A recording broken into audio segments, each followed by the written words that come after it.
Hey, Browns fans, before we get started, just want to thank the sponsors of today's show. Head to omahasteaks.com/dogs, DAWGS right now and use promo code DAWGS when you check out. Take advantage of the 50% off site-wide sale, plus you'll get 8 free burgers with your order. And again, use that code DAWGS when you check out to get $30 off your order. And Danger Coffee. Get 10% off at dangercoffee.com/dogs. Use promo code DAWGS. 10% off mold-free, toxin-free, delicious coffee. A name to keep an eye on that could really change what some teams do with wide receiver is I keep hearing Justin Jefferson's not a lock to be back in Minnesota. I agree, which is crazy to me. He had said that he doesn't want to sign a deal until he knows Kirk Cousins is coming back. Correct. And if he's not coming back, they're essentially going to be rebuilding. Yeah, and Jefferson's not going to resign, and then they're not going to let him just walk. Right. So it's going to be like a Tyreek. I mean, what does Justin Jefferson command? Now that's a big trade. It's what I mean? crazy. And I would. That's not the. If they're going to let Gabe Davis go in free agency, then they're going to clear 80% of this dude's dead cap hit if they trade him June 1st or post June 1st. I could see them making like a push to go get a Justin Jefferson and then to pair him with who's the other guy in there? Khalil Shaker. Are you talking Shakir? about? Yeah, Shakir. And then they got Dalton Kincaid. And then, I mean, you put Jefferson on that team and they might have lost Diggs and Davis, but their wide receiver core got better. Yeah, Justin Jefferson's like a 1-2 guy in the league. Him, Jamar Chase, Devontae Adams still probably. I mean, those are like your top 3, I would say. So I think Justin Jefferson's future could play like a big. It could send a ripple effect in terms of what teams do at the wide receiver position, depending on where he lands. So that's the name I would keep an eye on. I haven't heard anything that Buffalo could be in on him, but they know they're in their window with Josh Allen. Right. So I think they're going to be going up there and they're going to be hacking away and they're going to be looking for that home run move that puts them over the edge because they've been this close now, how many years with them, and they haven't been able to get over the hump. So that's a name I would keep an eye on. I know some people are saying it's more likely we're going to settle for Gabe Davis in this situation. And I know like some people are not big fans of that. I know some people in the Discord aren't. I don't think you are, Josh. If I'm being honest though, I think that is the route the Browns are way more likely to go this offseason than a big splash move. If Gabe Davis comes to Cleveland, and my objection to having him come is not so much a Gabe Davis objection per se. It's more it's Spot Track's market value estimation for him. They're projecting like a 13.6. Yeah, I saw the ones I saw was like $12 million a year, like somewhere like 3 year, $37 million. And that's just the thing. I was like, that's kind of a lot of money for a guy that I consider to be more of a one-trick pony. Like he's a good downfield threat, but if you're trying to do anything on the intermediate portion of the field, which is where good quarterbacks and good offenses can win, I don't think he's your guy. He's had some big games. He's had crazy big games. A couple big games. But then he disappears for streaks also. I mean, also he's the number 2 on that team. So he's the number 2. Right. And their number 1 had his targets cut in half. Right. Yep. You know what I mean? But I was talking to somebody actually on social media, and I was just looking. They were saying, "Oh, Gabe Davis." First of all, they said he's elite. I said, "Well, let's see. He had games of 2, 1, 3, 3, 1, 0, 2, 0, 0, 2, 0 receptions this past season. That's a lot of games of not a whole lot of catches." Right. I mean, I agree with Blake what he's saying. Like they call him Big Game Gabe for a reason. Like he's had like monster, like 3 touchdown, like game breaker games, but they're like very few and far between. Like, so here's what I'm looking at his career stats so far. Mm-hmm. His rookie year in 2020, he had 599 yards. Then he had 549.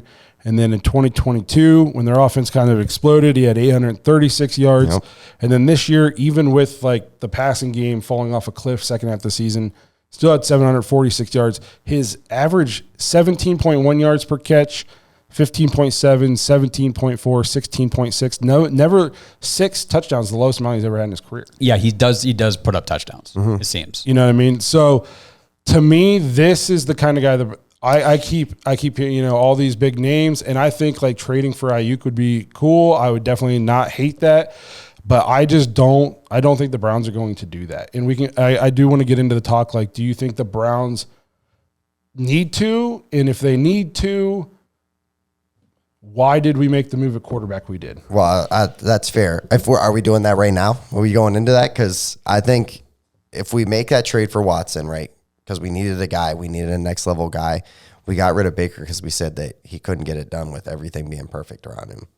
But like as Browns fans, we continue to try and suggest ideas that we need to make everything perfect around this guy. Like, so for me, I was talking to Josh. I'm like, the guys that are in the free agent wide receiver like market this year, like I don't think we're getting Mike Evans. I never thought we were really going to get T. Higgins, especially if they tagged him and then they were looking to trade him. They're not trading him in division. Correct. Makes no sense to me. Right. To the team they can't beat. Right. I'm not really sold on Marquise Brown. You know what I mean? Like Calvin Ridley is, to me, like I like Calvin Ridley. He's an elite route runner, but don't we already have one of those on the team and like same age range? You know what I mean? Like, do we need two of the same kind of older guy? To me, I'm like at the point where I'm like, well, who's left? Like there's Gabe Davis and, there's some other guys like Tyler Lockett and stuff like that. But like, I'm kind of at the point where I'm like, we're probably just going to do some stuff and like either through the draft, like, because to me, I'm like, are we really going to pay tons of money? It's not like we're going to get these guys for cheap. Like they're not coming to Cleveland especially when there's other teams that need a wide receiver. Like I just don't believe that. So that's kind of where my head's at right now. The problem with free agent wide receivers, and we've seen this over the years, like we were talking before the show, your good, elite, younger wide receivers kind of in their prime, those guys don't ever hit the free agent market. They either get traded or they get extended to big money. Yep. And that's what happens. So what you see then, the guys who do hit the free agent market end up getting overvalued a little bit because there's more teams fighting over, well, these are the guys in the free agent pool and we need a receiver. So you see a guy like Christian Kirk a few years ago got a shit ton of money and everybody was kind of shocked at how much the Jaguars paid for him, but they had to get him in there because they didn't have anybody at the time. He's actually played with them. And he's played like pretty well. Yeah. But I'm just saying those kind of situations where you're not always going to get a guy that comes in and can play at a number one level. And I just don't think that's Gabe Davis's game. I'm afraid that he's going to end up commanding a little more money than what the Browns we do probably want to spend there. We've said for years we need a deep threat. It's not that I don't like Gabe Davis. I'm hesitant on what's it going to cost. Right. Is 3 year $37 million really that much? I don't know. I guess that's just compare. Like that's where I think we're just getting started on like. Free agency hasn't even hit yet. Like, there's still deals to work out. Andrew Berry. So, like, I'm very much in the belief that Andrew Berry's going to start working some magic, and you're going to start hearing, so and so's contract got restructured. This, we're doing this. We're moving this money. We're kicking it down the road or whatever. So, because right now we're not doing anything. Right now we're in the red. Like, you can't do anything right now. I think the Browns assume everybody's healthy. Okay, excluding Nick Chubb because we don't know. Right. Amari Cooper's healthy. Elijah Moore's healthy. David Njoku's healthy. Cedric Tillman's healthy. Deshaun Watson's healthy. Okay. I think that is an offensive core that you can go win. We just won games with way worse. Right. You know what I mean? I don't know. I don't think the Browns look at this team and think they need some high level number two to pair with Amari Cooper. I think they need depth. Because once you get away from Amari Cooper and Elijah Moore, then the stuff behind them, that's where you could keep Moore, Cooper, Tillman. Am I forgetting anybody? And you could pretty much probably cut the rest. Sadly enough, you know what I mean? And so we need depth. I don't know if we necessarily need some high end number two to go with him. Now, am I saying I would turn it away? No, obviously not. But I think the Browns are going, we made our big move. And our big move is supposed to elevate the guys around him. Right. He's not supposed to need to play on an all-star team. We moved on to this guy because we said it's not possible to continue to put an all-star team around a guy and then have to pay him what he wants. So if we give up 3 first-round draft picks and we pay you $230 million, you have to elevate the guys around you. You don't get to play on an all-star team. I just watched a guy win a Super Bowl, the worst wide receiver core in football. Right, exactly. Well, and it's a very good point. You also have to give that quarterback, you have to give any quarterback some weapons, which I don't disagree he already has. He's got Cooper, David Njoku. I think that the Browns could make some moves. There's might be some tight ends available that could actually come in and complement David Njoku very nicely this year. At wide receiver, here's an instance. So I've been seeing some things about the Jaguars. If they decide to bring back Calvin Ridley, they have to give a second-round pick, I think it is, to the Falcons. Okay. And they've got money tied up in other places. The most likely guy to get cut then would be Zay Jones. Zay Jones would be the type of wide receiver that I'd be pretty cool having come to play for the Browns and Deshaun Watson. He's not a high-level wide receiver, but he's very competent. And I think he could excel with I liked Deshaun. him a lot until this year, and then he just couldn't get on the field. Like, I felt like he just had a knee injury for 17 weeks. Like, I don't even know how many games he played this year, but I had him in fantasy, and I was like, Jesus, I'm never going to get to use this guy. To me is like the kind of names Browns fans should be looking out for. Yep. Right, yeah. These people are thinking we're going to go trade for Diggs, or imagine if we paired Justin Jefferson, the Browns did go all in. They went in 2 years ago when they traded for their quarterback. The pie in the sky is nice, but that's why...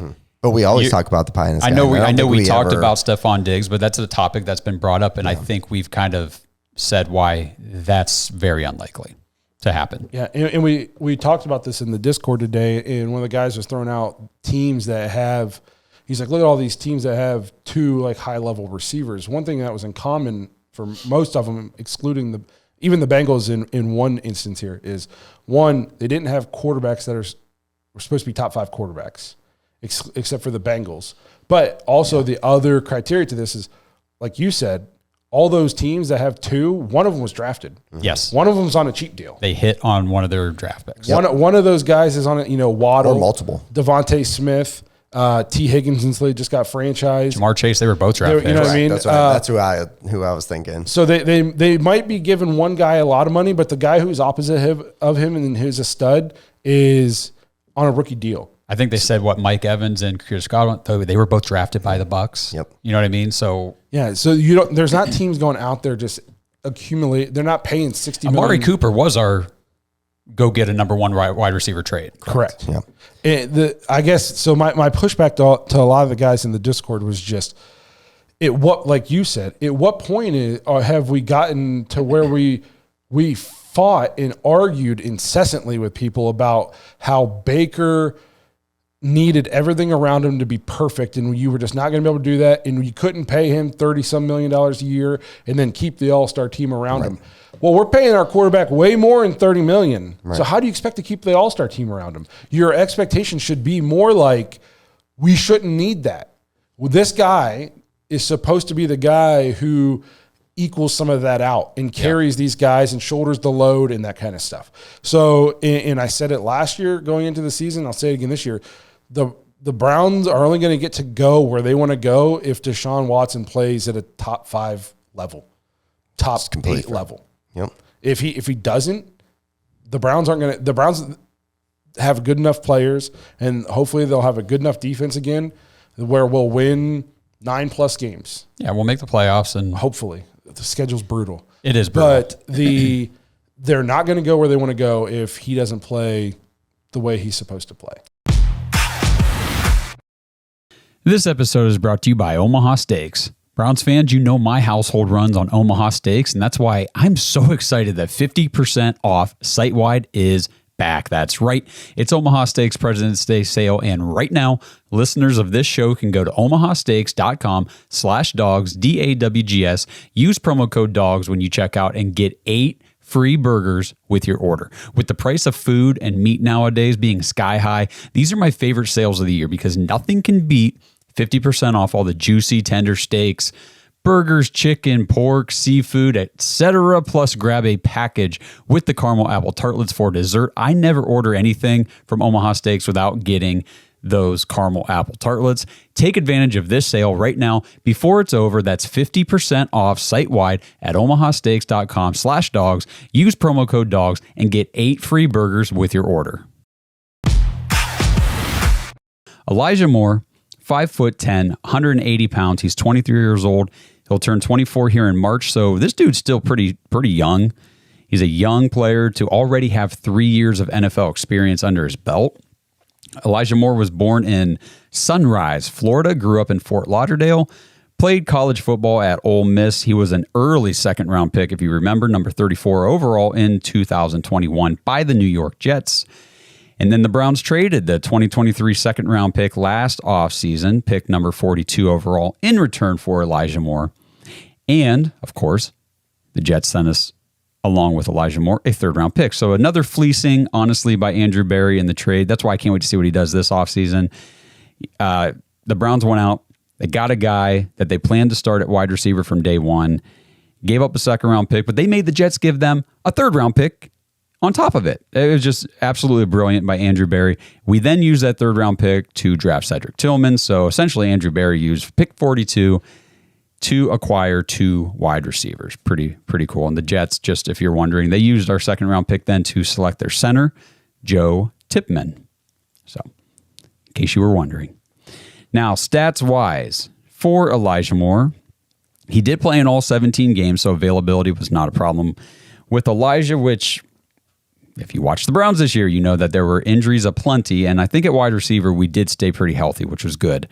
Very, very good. That helped a lot. Elijah Moore had 104 targets, 59 receptions, 640 yards, and just 2 touchdowns. Ugh. So all except those 2 touchdowns were actually career highs for him. The 104 targets, the 59 receptions, the 640 yards were all the best of his 3-year career. And this is kind of a funny stat. He also had 9 carries for a whopping 11 yards. Super inefficient with those jet sweep plays. Elijah Moore, Jerome Ford.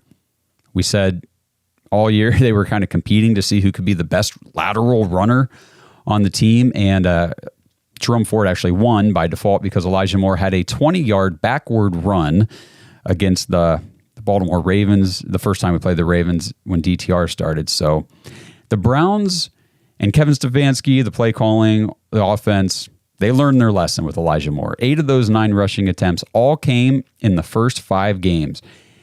And that was it. After 5 games, they had seen enough. So they just completely stopped even trying to run the ball with him after that. Said, we'll try it with Marquise Goodwin when he gets healthy. We ain't going to do it anymore with Elijah. So here's a stat that made me go, what? When I saw it. Elijah Moore had 599 passing snaps this season. 269 of those were in the slot, 314 out wide.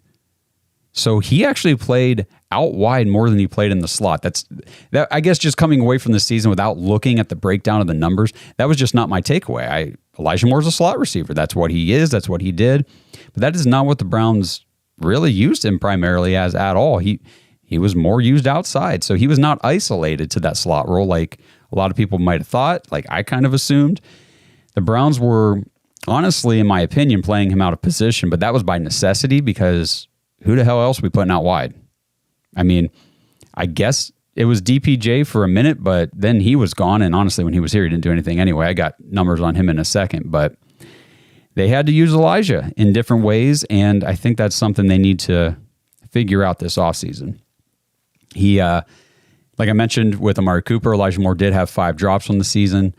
Player profiler information here. Catchable target rate for Elijah, 65.4%. His catch rate was, this is similar to Amari, 56.7%. But his true catch rate on those catchable targets, 86.8%. So again, same deal with Amari Cooper, Elijah Moore. A lot of their targets just were not great, but they caught more passes based on these numbers, based on these stats.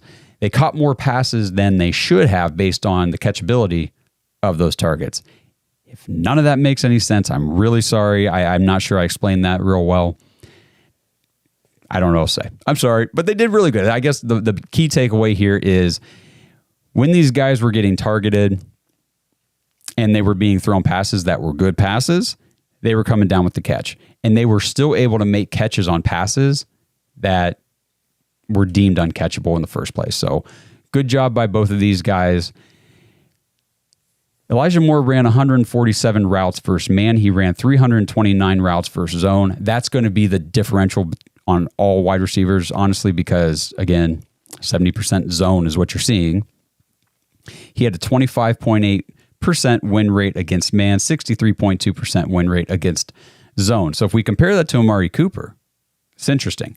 So the man rates, the win rates against man coverage for Amari, Elijah, pretty much the same. But if you look at the zone coverage, Amari Cooper's zone route win rate was 47%. Elijah Moore was 63%. That is insane. So what this tells me, if you're looking for a bright spot, if you're looking for some positivity at the wide receiver position heading into 2024, if the Browns can find a legit outside weapon, a legit wide receiver threat on the opposite side of the field of Amari Cooper, and they can keep Elijah Moore strictly in the slot, where I think the slot is where he excels, and Elijah Moore can just work that intermediate area of the field against zone coverage. Man, he could have a much better 2024. He could have a career year. And that for me is the optimistic side. That's the positive. Thinking, okay, we got to get somebody out opposite Amari to free up Elijah to do what he does best. His target separation against zone was 2.7. Remember, Amari Cooper was 1.83. So almost an entire yard better than Amari Cooper against zone coverage. When Elijah Moore gets to operate in that intermediate area of the field in zone coverage, man, I'm telling you, this could be really, really good in 2024. We just got to get help at this position. In terms of production against the coverages, 13 receptions on 22 targets for 149 yards versus man, 59% catch rate, and 37 catches on 61 targets for 361 yards versus zone, a 60%, essentially the same catch rate against both coverages. So consistent. That's good to see. His ADOT. This, I was not expecting to see this. Elijah Moore's ADOT, average depth of target, was 11.4 yards, just 3 yards lower than Amari Cooper. So it's not like Elijah Moore was only getting targeted on the short throws exclusively. And, we just need to get him back in the slot and let him work, because I think he can be a very good receiver still. I do think of all the receivers we're going to talk about, outside of Amari Cooper, of course, but for the Browns, the one with the most potential is Elijah Moore. Cooper and Moore had the same catch percentage against zone coverage. It just goes back to the high number of uncatchable targets they received. And a lot of that has to do with, like I mentioned, with the drops, several games with PJ Walker and DTR at quarterback.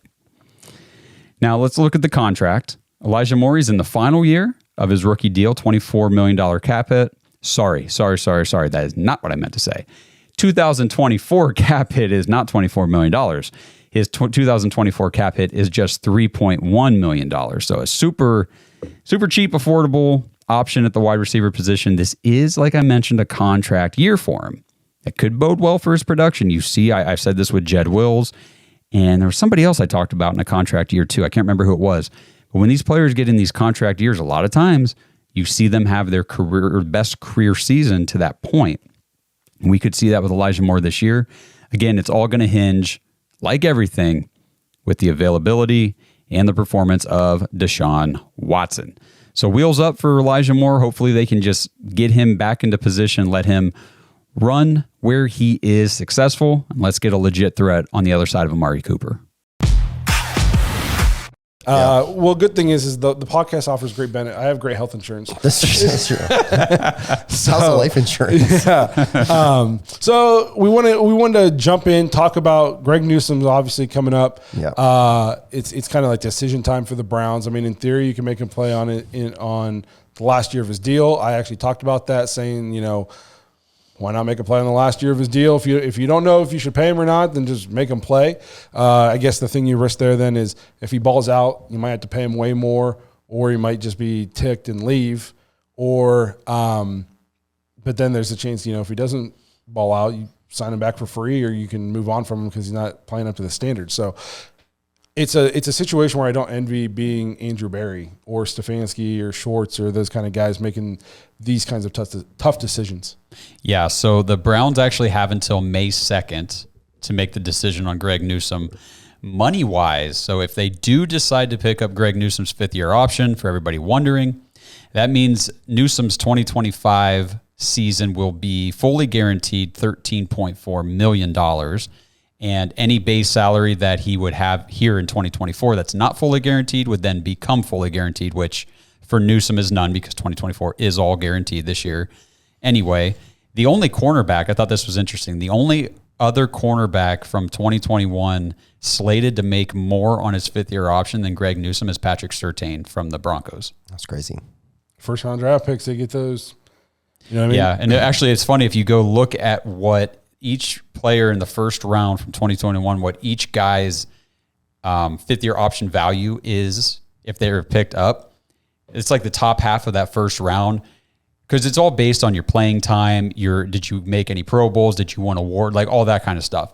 So the numbers are kind of all sporadic in the chart, like for the top half. And then once you get to after halfway, it's pretty much just the first column for everybody. And then there's the guys like Greg Newsome that are, worth more on a fifth year, but it just goes to show you, looking at the fifth-year option stuff, that the first round's a crapshoot. Just because, and people complain all the time, the Browns don't have any first-round picks.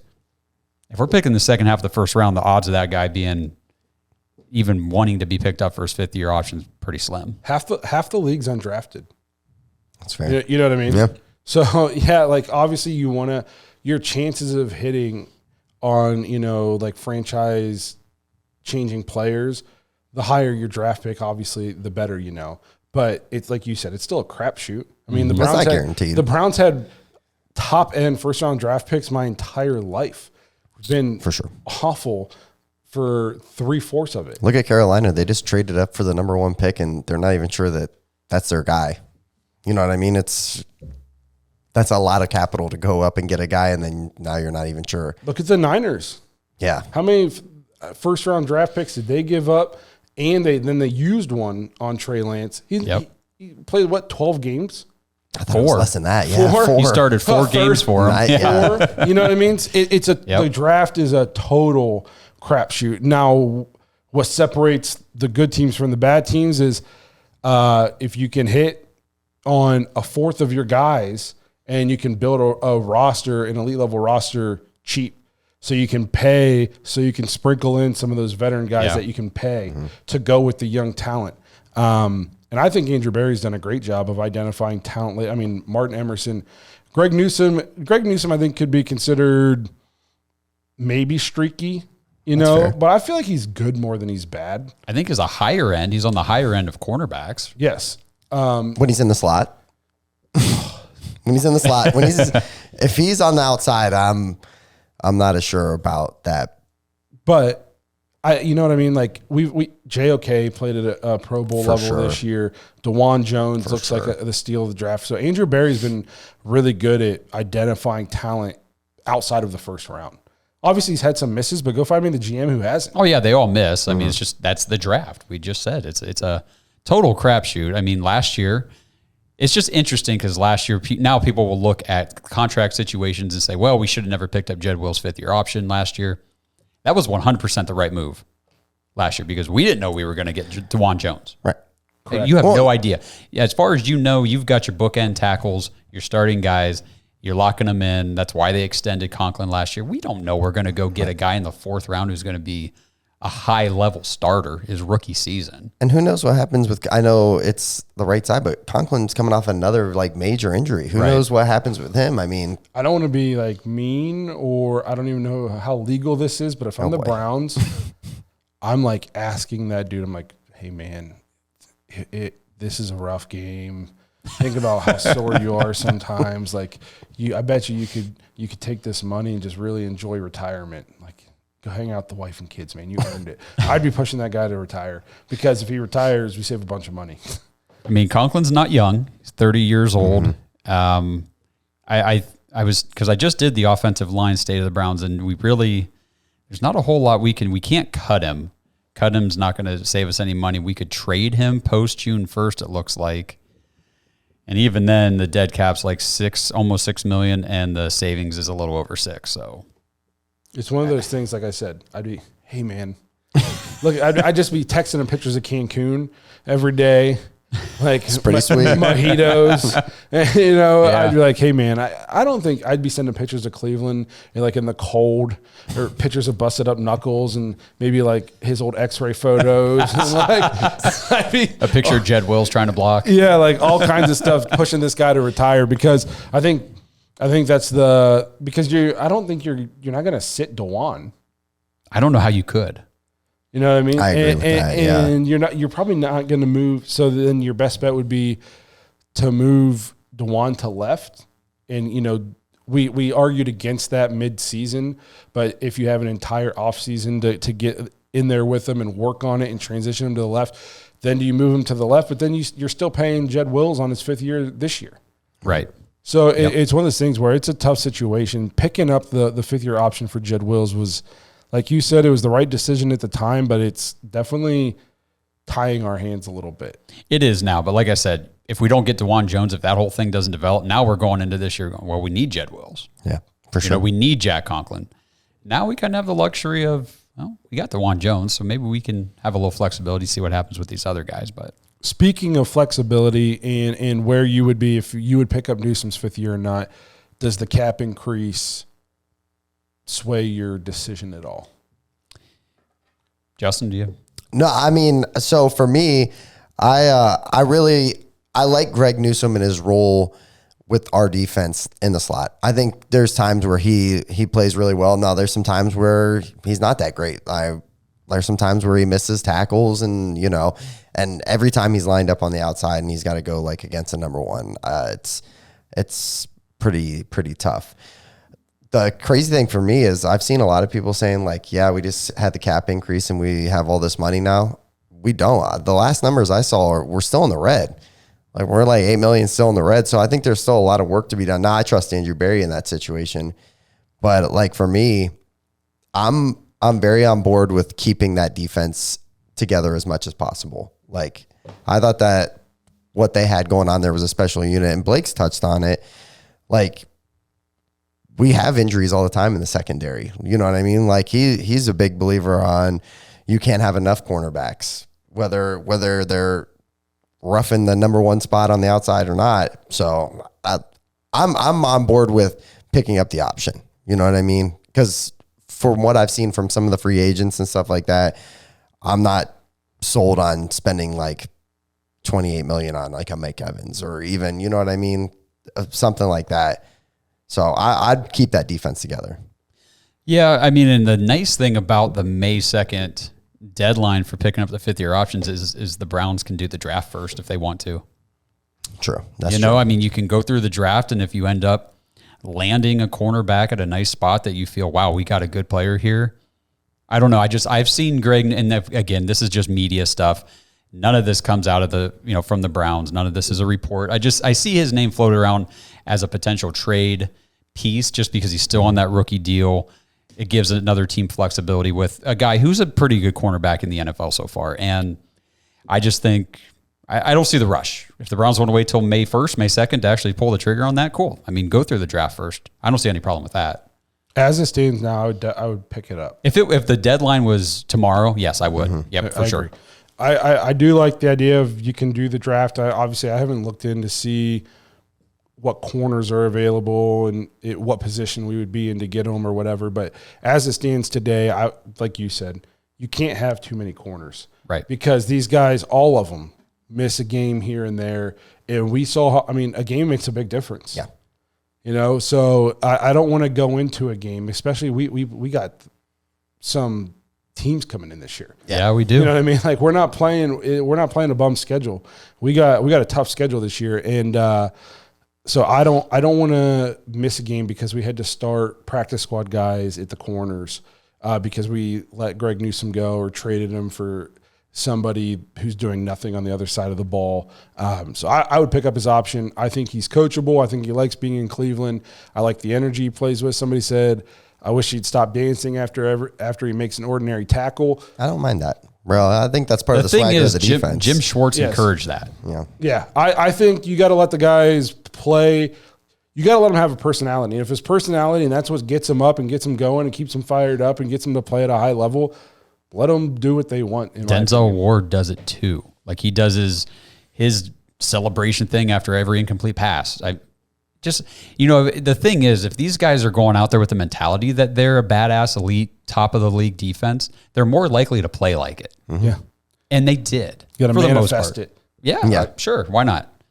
So, no, I agree. I guess we can kind of then transition into, so with the cap increase, we're still in the red. You got to think Andrew Berry's going to rework contracts. Oh, yeah, for sure. I would definitely see us. We're going to have money to spend. I'm not going to say we're going to have $100 million to go out and go crazy, but we're going to have money to do, I would say, some things to add a couple pieces if we want, that kind of thing. We've seen some chatter about his helmet's what bothers me. His helmet is definitely weird. That's super funny.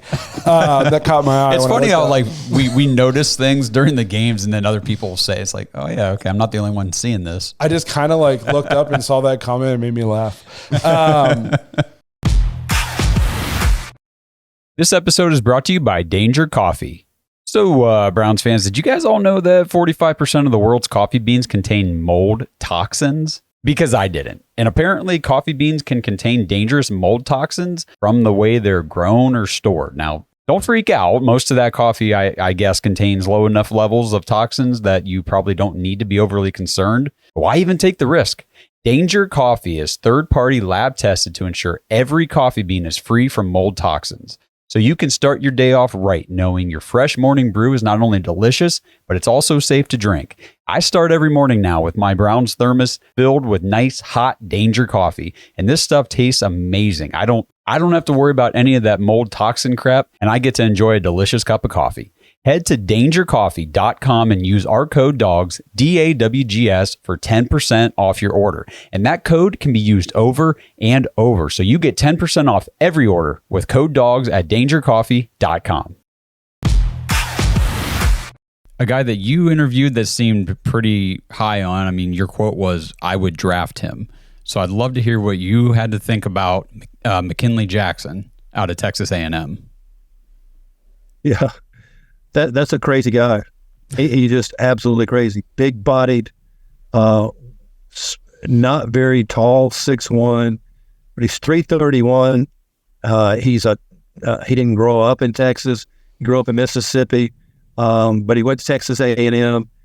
Nasty outlook, nasty reputation, and I think that's exactly what you're looking for in a defensive tackle. He penetrated through gaps pretty well. I mean, in the 707s, his going through a gap would often disrupt where a running back was, and so the running backs had to elude him on the back end. He's able to take on bigger offensive guards and centers and not allow them to push him around. He's got like a bowling ball build, I guess is what I would call it. And he looks like he's got a good first step and good feet and good agility. His lateral movement down the line was just so-so. So as a run play is coming, at double teams, he was not able to take double teams at all. But he doesn't move well laterally, but he does do well as far as not giving up on the play and pursuing on the backside. I think he's got violent hands. I think he would play beyond the whistle. Beyond the whistle. The whistle's blowing, and he's still trying to beat up this guard. Absolutely. But I would draft him in 5 seconds. I've got a third-round grade on him. I'm not saying that he could go in the second round, but if it is, he's not going to gain but about 10, 12 slots wherever he's drafted. I forget where the Browns are drafting in the third round. If we could get him in the third round, that would be perfect. Look at the Browns' situation at defensive tackle. Mm-hmm. Who are we going to keep? What do we have? Three that are free agents? Jordan Elliott, Shelby Harris, Mo Hurst. Aren't all three of those free agents? I would love to bring Maurice Hurst back, man. I loved having him on the field. I love him. Yeah.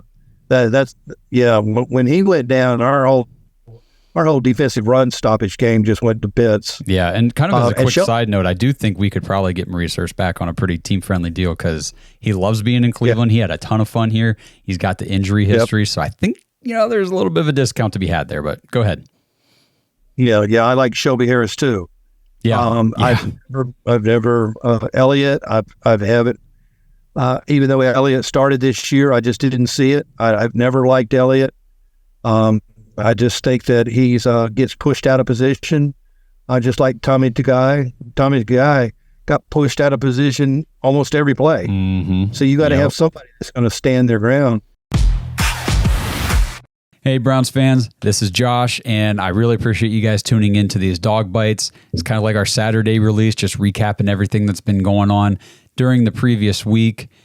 And now I just want to give you guys a little taste of what we talk about sometimes on our After Hours podcast. If you want to hear the full episode, if you want to hear all the bonus episodes every week that we do the After Hours show, it's jointhedawgs.com. Become an official Dog Pack member. You get access to every single one of these episodes on the After Hours podcast. This was actually, we're 120, 130 episodes into this podcast now. So we've been doing it for a long time. It's a ton of fun. And if you haven't checked it out yet, now's the time to do so. You get a 7-day free trial and go watch as many as you want to on that 7-day free trial. And if you like what you see, if you want to stick around in the Patreon and continue to support the show, we appreciate it. And you also get access to the private Discord. So it's just a ton of fun. Jointhedawgs.com, become an official Dog Pack member. Here's the clip. I don't know, like Alex Mack from back in the day. Did you ever watch Alex Mack? Yeah. It's like turned into The goop. Secret World of Alex Mack. The show was dope as fuck, Dude, bro. yes, it was. Thank you for bringing that up. Crazy good. Sleeper. That was good. That's for that older generation, though. Like, these young kids don't know about Alex Mack. No. That shit was so fucking dope when I was a kid. It was like right before Are You Afraid of the Dark? Like, it was just that was Saturday some good nights stuff were too, fucking man. all that would come on. Like, it was just fire. Yeah, bro. all that. It was just crazy good. So We lived a pretty good life. yeah, bro. I think about it now, and I'm like, man, These kids are getting screwed with this woke bullshit that they're trying to push on these shows. You're never getting Alex Mack again. Like, No. But so I settled, and even like super strength. I guess I would go with Wolverine, like just be able to like knock down walls and shit, whatever. But I decided I think it'd be cool to fly. Like, Flying would be sweet. I'm like, I don't know, like Superman style, just be like, or like I'm going somewhere. No, I don't have to pay for flights no more. I can go anywhere in the world, hopefully pretty quickly. Like if I'm like flying slow and it's going to take like 24 hours, I'm like, I'm trying to break into banks and just give me the bank, breaking into skill set for superpowers. But yeah, I guess we'll go with fly.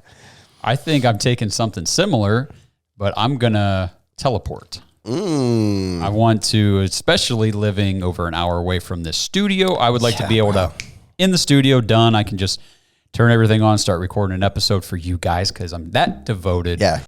I thought about flying as well, but with teleporting, I can do your rob the bank thing. Oh, yeah. I can say, just put me right in that vault, You get put all me the right skills. back. And I don't have to even make a scene or anything. Maybe you're selling me on teleporting because it'd be cool to fly, but I can rob banks still. I can. Is it weird that one of the first things that popped in my head, besides robbing a bank, Justin, was think about being at like a sporting event or a concert and you got to take a piss. Bro. Oh, Teleport. You gotta be careful you don't teleport. And the thing is, I don't even somebody's like urinal. No, I'm teleporting home. Oh, well done. To take a piss. I could take a shit. I'm teleporting home to go to the bathroom the time. I didn't even think of it like that. I was thinking right, teleporting straight to the urinal at the stadium because I don't want to walk my lazy ass down 30 flights of steps. And I'm wait in skipping that line. part too, but I'm going home to do it, and then I'm right that back is in so my clutch. seat. I'm teleporting down to the front row when that guy gets up. Think how much time you'd save in going to a Browns game. You wouldn't even have to pay to go to the game. I wouldn't You could care just about teleport parking into anymore. the stadium, bro. Yeah.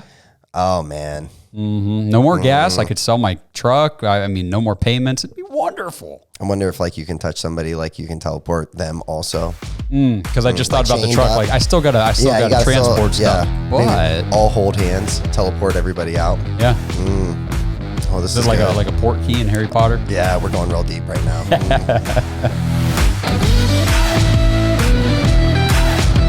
Thanks for listening to another episode of the Dawgs Podcast. Make sure you subscribe on YouTube and follow us on Twitter at the Dawgs Podcast. Get your thoughts on the show at thedawgspodcast.com.